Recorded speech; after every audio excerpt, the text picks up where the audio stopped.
he dicho que ella trabaja en GRDR. Sí. GRDR es una organización que lleva más de 40 años trabajando en Francia sobre la migración, la ciudadanía y el desarrollo, llevando a cabo proyectos en el África del Oeste y también realizando un trabajo muy importante de educación al desarrollo, tanto en Francia como articulado en red a nivel europeo. Comentar que GRDR es una organización cofundadora de la red europea EUNOMAD y para darle pie directamente ella nos va a hablar de ese proyecto que en parte ha contribuido, ha facilitado que aquí nos juntemos, que es el proyecto de los ODM por los ODM, los Objetivos de Desarrollo del Milenio por las organizaciones migrantes del desarrollo, y luego nos va a vincular ese proyecto con el punto en el que nos encontramos ahora, que es la Agenda post-2015, ¿no? La Agenda Global, por la que también en parte nos encontramos aquí y luego tendremos un taller en el que juntaremos ideas. Le pasamos la palabra. Ça marche. Non. Allô? Ah, si. Merci beaucoup, Carlos. Je vais parler en français. Ce micro est assez impressionnant. Bon, alors après l'intervention dynamique et pleine d'énergie de Maudou, la Touba prend la parole. On va essayer de faire valoir les complémentarités le mieux possible. J'avais un petit PowerPoint, je ne sais pas si on peut le diffuser.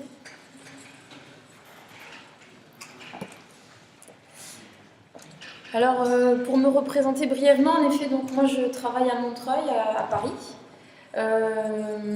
dans une ONG dite de solidarité internationale qui s'appelle le GRDR.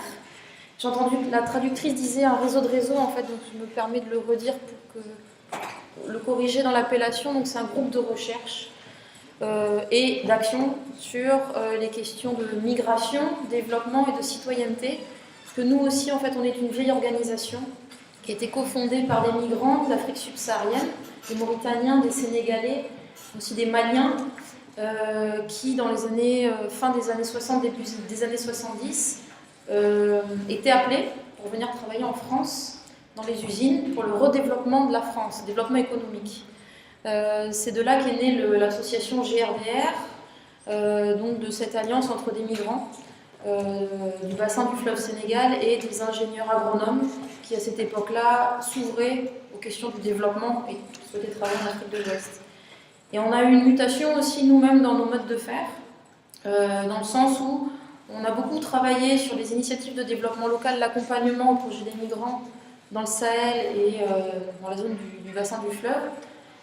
Et puis, depuis la fin des années 90, le début des années 2000, on a fait évoluer nos statuts pour travailler sur des questions d'intégration et des questions d'insertion, les questions d'inclusion sociale et de lutte contre les discriminations et les stéréotypes, parce que ces questions-là étaient elles-mêmes remontées par les migrants et les associations de migrants, comme Mme Saragnan l'a expliqué. La structuration du mouvement associatif en France a évolué et a souhaité aussi s'intéresser de près aux questions des droits des migrants en France. Et donc, notre ONG a aussi évolué en fonction de ça, pour pouvoir être pertinent sur les deux espaces. Alors, cet acronyme qui est du coup déjà pas simple en français, alors en plus quand on le traduit en espagnol, c'est là, je en plus. Donc, pourquoi on est là en fait, on travaille ensemble avec APS depuis plusieurs années, avec Fondation CA, Fondation Habit Africa, qui a fusionné avec Solidaridad et IPADE pour devenir APS. Donc c'est une longue histoire aussi qui lie l'équipe d'Habit Africa avec le GRDR. Et on travaille également depuis longtemps avec Gao et avec Sunugal également sur des questions d'éducation au développement. Et donc le travail en réseau, on a commencé à l'expérimenter ensemble à l'échelle européenne depuis depuis 2006-2007. Le projet aujourd'hui, je vais essayer d'être le plus concrète possible, j'espère que je vais y arriver. C'est un projet alors, qui reçoit en effet un financement de l'Union européenne. C'est là où on voit aussi des fois les ambiguïtés de l'Union européenne qui mettent des frontières et qui versent beaucoup d'argent pour externaliser la protection de ces frontières à des pays comme la Mauritanie, le Maroc, etc. Mais qui met aussi de l'argent pour la société civile avec les migrants pour travailler sur renverser les idées reçues, les stéréotypes sur l'immigration, les migrants en Europe et mieux faire connaître leur implication dans ce que l'on appelle le développement, ou en tout cas comment aller au-delà de ces enjeux nord-sud qui sont aujourd'hui dépassés, ce qu'a dit Nacho, mais travailler ensemble sur des enjeux partagés entre territoires. C'est l'idée aussi qui est importante dans ce projet. Donc les OMD, pour les OMD, c'est les organisations de migrants dans le développement, on appelle les OSIM aussi, mais nous pour la RIM on a dit les OMD, dans l'atteinte des objectifs du millénaire pour le développement. On a exprimé ce sigle OMD parce qu'il interpelle tout de suite le monde des ONG, le monde des bailleurs, le monde des gens qui sont dans la coopération internationale en général. Quand on dit OMD, ils pensent cadre mondial de développement, etc. Et nous, on a voulu attirer l'attention sur les associations de migrants en utilisant ce terme pour les associations, les OSIM. Donc voilà, les fameuses OMD, telles qu'ils sont définies jusqu'à présent, ils sont en train d'être redéfinis. Il y en a 8, mais nous, ce qu'on cherche à définir avec les partenaires du projet, c'est surtout en France, en Espagne, en Italie, sur des territoires bien précis, avec des associations comme la CASC. En France, on a la FADERMA, c'est l'association, la fédération des associations de développement de la région de Matam. Donc ils se sont structurés en fond, que peut-être vous connaissez ici, ils se sont structurés en fonction d'un territoire d'appartenance, Matam, même s'ils sont éclatés dans plusieurs endroits en Île-de-France. La CASC, là on est par contre sur plein d'origines de migration sénégalaise, si je ne me trompe pas, avec comme référence le territoire de résidence qui est la Catalogne. Ça s'entend dans le nom CASC, Catalogne, FADERMA, Matam. Donc il devait être également présent ce jour, malheureusement ils ont un événement qu'ils préparaient de longue date, et donc le président n'a pas pu venir avec moi, sinon c'est lui qui aurait pris la parole à ma place. Donc voilà, nous ce qu'on cherche aussi à mettre en lumière, c'est de manière transversale dans ces 8 OMD et dans la redéfinition qu'on cherche à en faire, évidemment l'impact des projets de migrants dans l'atteinte de ces OMD. Et une mesure pas que quantitative, mais aussi qualitative, que ça peut amener aussi en termes de soutien sociaux aux familles sur place qui ont permis derrière de monter des projets plus structurants de développement. Alors ce projet, d'où est-ce qu'il est né? C'est vrai qu'au GRDR, on a travaillé depuis plusieurs années, depuis que le GRDR a créé, sur l'accompagnement et la structuration du mouvement associatif. Il faut savoir qu'avant les années 80, il était interdit pour des étrangers de se formaliser en association. C'est possible depuis les années 80. Et donc les migrants étaient organisés de manière informelle. Et dès que ça a été possible de se formaliser, les associations se sont structurées. Donc on a travaillé ensemble sur la structuration de ce mouvement associatif. Et progressivement, les modes de travail aussi dans les pays d'origine ont évolué avec la décentralisation. Dans les années 90 et les années 2000, notamment au Sénégal. Décentralisation qui est un processus, quelqu'un l'a dit encore tout à l'heure, vous l'avez souligné du jour.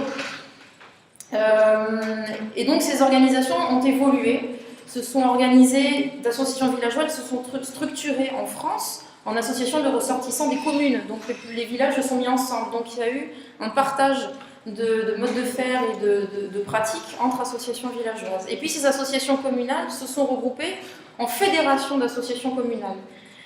Et aujourd'hui, donc, par exemple, la FADERMA pour le Sénégal représente l'ensemble des ressortissants de la région de Matam. Ces fédérations cherchent à construire leur objet de travail ici, pas uniquement au regard des projets soutenus là-bas au pays, mais ici dans leur rôle citoyen en tant qu'acteur inscrit sur un territoire. La FADERMA, pour le coup, est reconnue aussi comme la casque des collectivités locales, et notamment du Conseil général des Yvelines, à l'ouest de Paris, autour de Mantes-la-Jolie. Et là, également, une attente forte de la part des collectivités locales qui, en face, continuent leur mode de coopération décentralisée de manière un petit peu traditionnelle et cherchent à s'appuyer sur d'autres acteurs, et notamment les migrants, pour essayer un petit peu de penser une autre manière plutôt que construire des puits d'année en année, essayer de penser de manière un petit peu plus globale la question de l'accès à l'eau. Et donc, formule des attentes vis-à-vis des migrants qui sont ici, en disant mais qu'est-ce que vous pouvez nous apporter dans les débats pour qu'on puisse ensemble pouvoir convaincre, parce qu'une autorité locale, pour défendre son budget en coopération internationale, elle a aussi besoin d'arguments. Ce n'est pas une priorité pour les communes ou les départements par rapport aux questions d'emploi ou aux questions de transport en France, ça reste finalement minoritaire. C'est très majoritaire en termes de communication parce que c'est l'influence d'une ville ou d'une région à l'international, mais en termes d'enveloppe budgétaire et d'action réellement pensée sur un territoire, ça reste minoritaire. Et donc, ces collectivités locales cherchent à renforcer leurs liens avec les fédérations pour qu'elles soient actives, pas uniquement là-bas, mais aussi dans les territoires de résidence ici. Et puis également, ce programme s'inscrit ce travail en commun s'inscrit dans cette phase 2013-2015. Les OMD sont en train de se reformuler.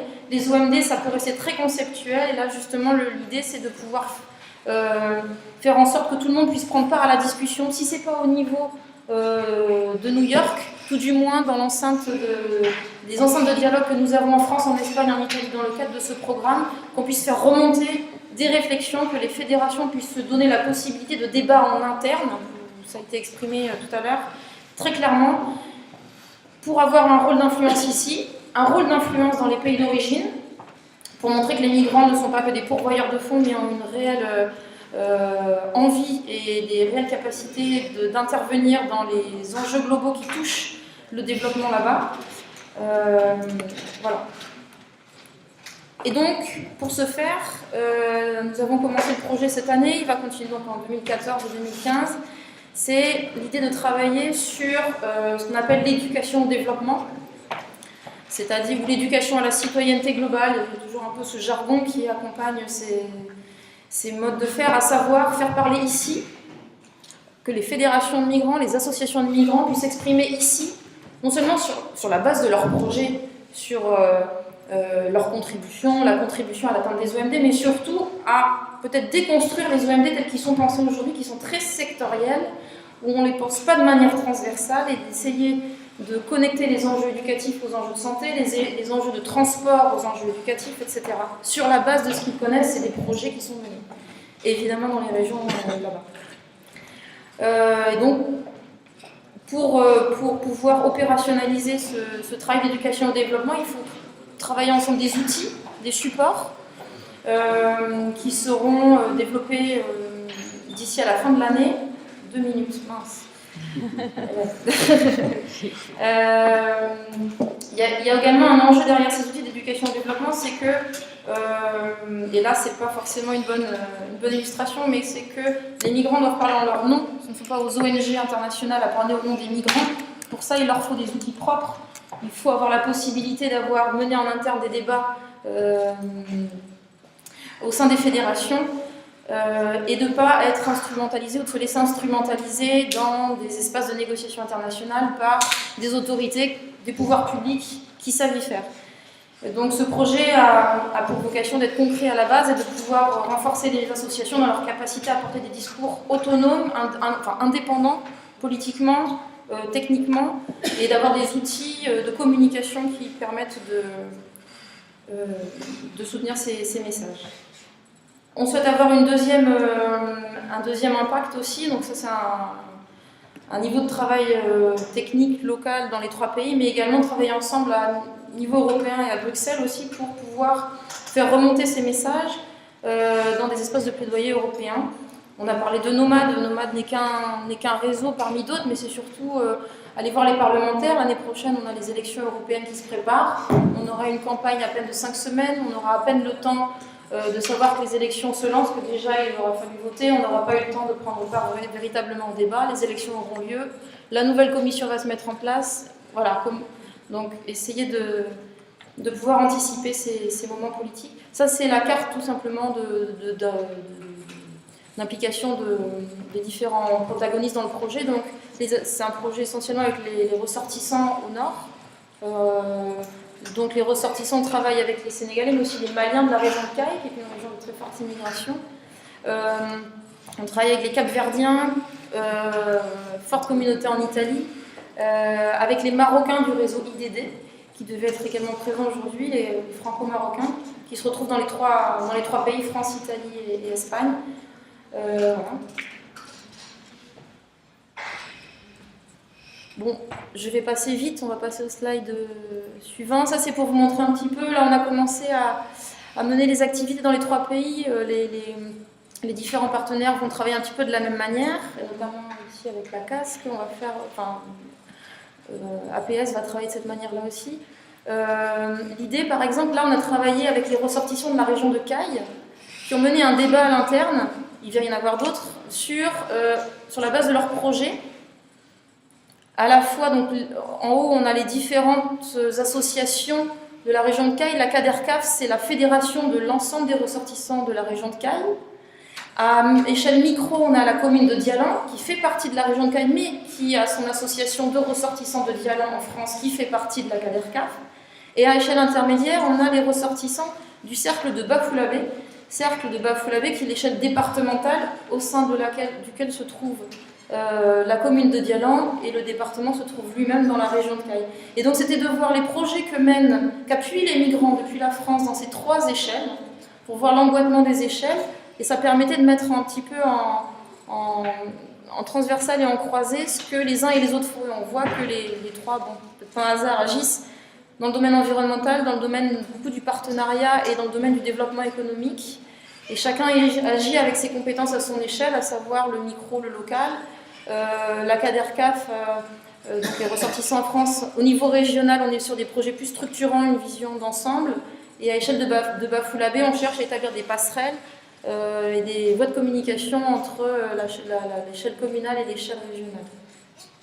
C'est un exemple de débat qui est mené actuellement. Alors très vite, voilà, peut-être deux enjeux qui nous concernent dans ce projet sur le cadre. Il faut que je termine vite, c'est ça? Ça va être difficile. On l'a dit, la philosophie derrière ce projet, c'est quoi? C'est de pouvoir travailler de société à société et pas d'État à État. Le monde, les cartes sont rebattues, on n'est plus sur du nord-sud, les rapports s'horizontalisent, il y a beaucoup de communication par les nouveaux médias, par Internet, etc. Donc la migration a ce pouvoir, les migrants ont ce pouvoir de ne pas être restreints, justement, et incarnent ça, de ne pas être restreints aux frontières d'un État, mais représentent cette mobilité d'idées, cette mobilité de pratiques qui peut s'échanger d'une zone à l'autre. Et c'est vrai que les États qui sont très friands de leur souveraineté nationale s'attachent beaucoup à leurs frontières, et la migration incarne justement ce qui peut poser problème et ce qui peut remettre en cause leur souveraineté, ou en tout cas leur pouvoir en tant qu'État, à savoir le fait que des mobilités et des sociétés civiles se mettent en réseau et s'organisent au-delà des frontières. Ça, c'est une idée qui est très forte dans le projet et qu'on souhaite appuyer. Voilà, je voulais vous parler un petit peu de ce qui se passe en France, le processus actuellement Madame Saronian en a parlé un petit peu au début, à savoir qu'un processus participatif qui a été impulsé par le ministère des Affaires étrangères, qui justement cherchait à développer une position politique de la France pour la porter à New York le 25 septembre prochain, sur sa vision du développement. Et on partage les constats, en gros, posés par la France sur les limites aujourd'hui de ces OMD, le fait qu'il faille les renouveler. Par contre, là où on a des dissensus, c'est clairement sur la ligne française sur la question des migrations, qui reste toujours très, très frileuse et qui reste dans les clous de ce que propose l'Europe. À savoir, on est dans une migration légale qui est acceptée, une migration choisie. Dès qu'on commence à parler de mobilité et d'abaisser les frontières, évidemment, c'est là le bât blesse. Et donc, là, évidemment, ça continue d'être un espace sur lequel les plaidoyers vont continuer de porter. Et enfin, les trois grands axes qui réunissent l'ensemble des partenaires du projet, les valeurs, en fait. Une approche du développement humain basée sur les droits de l'homme, évidemment. L'idée de la mise en réseau entre pays, entre entre régions, la région subsaharienne, la région européenne, entre les différentes communautés de diaspora. Et puis une approche par le local. Ce qu'on souhaite aussi avec ce projet, c'est à terme pouvoir mettre en place une labellisation des territoires solidaires, qui incarnerait ce refus de voir la coopération comme du Nord qui appuie le Sud, mais vraiment une coopération de société à société qui s'appuie sur donc des enjeux partagés et place au cœur de cette réflexion les ressortissants. Et puis voilà, là un petit peu les protagonistes dans notre pays.